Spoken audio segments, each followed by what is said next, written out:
Depuis qu'elle vit une belle histoire avec le réalisateur Jalil Lesper, Laetitia Hallyday multiplie les allers-retours à Paris. Elle a ainsi posé ses bagages dans la capitale le 16 mars dernier afin de retrouver l'élu de son cœur. La maman de Jade et Joy avait aussi rendez-vous avec son avocat Gilles Goher ainsi que sa conseillère en communication Anne Hommel au sujet de son dossier fiscal et de la vente de la propriété de Marne-la-Coquette. Mais si elle est revenue en France, c'est surtout parce qu'elle devait passer des examens très importants ce vendredi 25 mars au CHU de l'Hérault, lieu d'attache de la famille Boudou. Quelques jours auparavant, une prise de sang préparatoire lui a été pratiquée à Paris.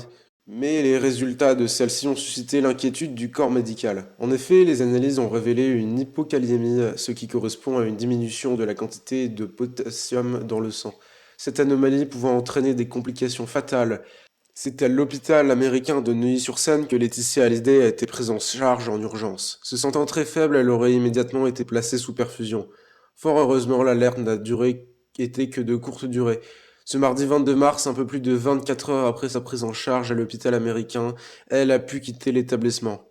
Accompagnée de Jalil Lesper, Laetitia Hallyday est partie se reposer dans sa propriété de Marne-la-Coquette qu'elle vient tout récemment de vendre, où ses proches lui ont rendu visite.